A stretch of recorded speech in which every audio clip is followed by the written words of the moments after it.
तो hello viewers, let's handle your doubts का season digital electronics का क्वेश्चन नंबर सेकंड एपिसोड में हमारे सामने है। ये क्वेश्चन भेजा है MITS ग्वालियर से ही इलेक्ट्रिकल इंजीनियरिंग में 6 सेमेस्टर के स्टूडेंट ने। तो आपको क्या डाउट आया हो सकता है, यहाँ पर ओवरकम करेंगे। क्वेश्चन जो है सीक्वेंशियल सर्किट का क्वेश्चन है और इसको हम क्वेश्चन को मॉडरेट लेवल का क्वेश्चन कह सकते हैं। हमने सीक्वेंशियल सर्किट में डिस्कस करते हैं हम design of random count generator, random counters जो हम डिस्कस करते हैं, कुछ क्वेश्चन उसी से रिलेटेड है। तो हम यहाँ पर दो मेथड से समझेंगे। पहले हम जो सिंपल, जो हम सब्जेक्ट डिस्कशन में काउंटर डिजाइन सीख रहे होते हैं, उसी मेथड से करेंगे और फिर उसके बाद हम सेकंड मेथड से समझेंगे थोड़ा शॉर्ट तरीके से। तो इसका शॉर्ट ट्रिक क्वेश्चन का समझने के लिए वीडियो को लास्ट तक बने रहिए। अगर आपको फ्लिप फ्लॉप्स की नॉलेज नहीं है, काउंटर डिजाइन की नॉलेज नहीं है, तो आपको ये क्वेश्चन का सॉल्यूशन देखने की अभी जरूरत नहीं है। चलिए, क्वेश्चन हमारे सामने, consider the partial implementation of a 2 bit counter. एक 2 बिट काउंटर का पार्शियल इंप्लीमेंटेशन। अच्छा, using T flip flop following the sequence 0 2 1 3 as shown below. अच्छा, यहाँ पर एक कंफ्यूजन किसी के मन में आ सकता है, ये पार्शियल इंप्लीमेंटेशन का मतलब क्या है। इसका मतलब ये काउंटर, हमें ये जो डिजाइन करना है, जो ये सर्किट है पूरा नहीं है, पार्शियल है, आधा अधूरा है। पूरा क्यों नहीं है? क्योंकि यहाँ पर जो एक्स है, इस एक्स में क्या अप्लाई किया गया होगा वो पता नहीं है, हमें कैलकुलेट करना है। अगर ये बनाना है तो एक्स क्या होना चाहिए। चलिए, तो यहाँ पर आप समझ सकते हो कि हमें जो सीक्वेंस जनरेट करना है वो जनरेट करना है जीरो। जीरो का मतलब हो गया 0 0। देन उसके बाद अगली स्टेट आनी चाहिए जीरो के बाद 2, 2 का मतलब 1 0। देन उसके बाद अगली स्टेट आनी चाहिए 3 1 1। नेक्स्ट स्टेट आना चाहिए 1 मींस 0 1। Next state again 0 0। ये ऐसा काउंटर हमें जनरेट करना है। आप इसको अप काउंटर या डाउन काउंटर तो बोल नहीं सकते। अप काउंटर या डाउन काउंटर उसको बोलते हैं जो एक एक वैल्यू के साथ इंक्रीज हो।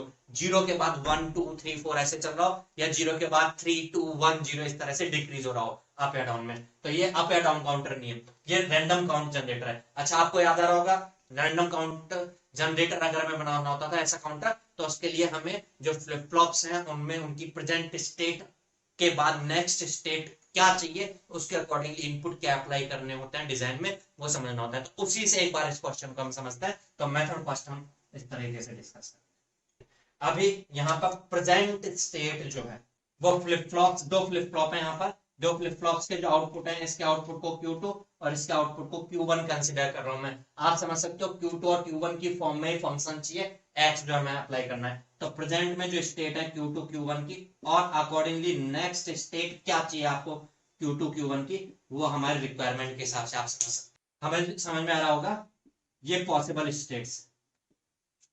अगर स्टेट 0 0 हुई प्रेजेंट में, तो नेक्स्ट स्टेट 0 0 का मतलब अगली स्टेट जो चाहिए वो 1 0 चाहिए।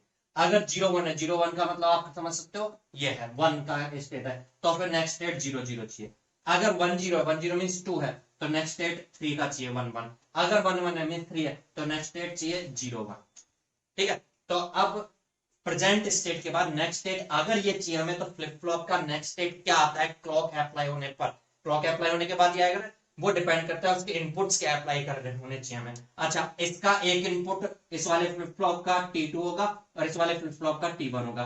T2 क्या अप्लाई करना चाहिए, उसमें हमें टाइम वेस्ट करने की जरूरत नहीं, क्योंकि T2 तो जो होना चाहिए वो दे रखा है उसने अपने आप से। हमें T1 पर X क्या अप्लाई करना है वो समझना है। तो T1 पर क्या अप्लाई करना होगा, वो Q1 की प्रेजेंट स्टेट के बाद नेक्स्ट स्टेट क्या चाहिए उसके अकॉर्डिंग होगा। आपको ध्यान होगा टी फ्लिप फ्लॉप में टॉगल होगा या फिर जो प्रीवियस स्टेट है वही बनी रहेगी। टॉगल कब होता है, जब T1 हो। तो आप यहां समझ सकते हो 0 से 0 हो रहा है, मतलब प्रीवियस स्टेट बनी रही है, इसका मतलब T1 होना चाहिए, 0 होना चाहिए। आप कह सकते हो T की वैल्यू, इसका मतलब 0 अप्लाई होना चाहिए। अच्छा, 1 से 0 हो रहा है मींस टॉगल हो रहा है, इसका मतलब टी फ्लिप फ्लॉप में 1 अप्लाई होना चाहिए। 0 से 1 हो रहा है मींस टॉगल हो रहा है। टी फ्लिप फ्लॉप में टॉगल कब होता है, जब T1 अप्लाई हो। 1 से 1 ही रह रहा है। आप ध्यान समझिएगा, Q1 की प्रेजेंट स्टेट के बाद नेक्स्ट स्टेट क्या चाहिए, n। अगर ये n+1 क्या चाहिए, उस हिसाब से हम बात कर रहे हैं। 1 थी, 1 ही चाहिए हमें, मींस प्रीवियस स्टेट बनी रही है, 0 अप्लाई होना चाहिए। तो ये T1 के लिए 0 1 कंडीशन बन के आ गए। अब आप T1 के लिए फंक्शन लिख सकते हो। T1 डिपेंड करेगा Q2 और Q1 की प्रेजेंट स्टेट पे। नेक्स्ट स्टेट तो इन फ्यूचर आने वाली होती है। तो जब भी हम फंक्शंस लिखते हैं इनके, तो प्रेजेंट स्टेट के अकॉर्डिंगली जो इनपुट्स हैं उनका फंक्शन लिखते हैं। तो हमें यहां पर लिखना होगा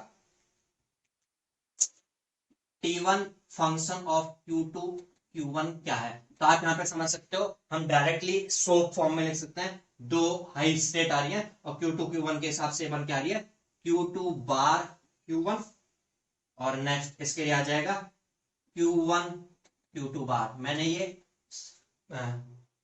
सोप फॉर्म में लिख दिया है, सम ऑफ प्रोडक्ट फॉर्म में लिख दिया है। तो ये आप कह सकते हैं Q2 और Q1 का एक्सोर ऑपरेशन बन रहा है, तो T1 ही है x, means x must be equal to Q2 XOR Q1। तो इस तरीके से ऑप्शन जो डी इसका है ये आंसर बनकर के आ रहा है, ये डी वाला ऑप्शन आंसर बन के आ रहा है।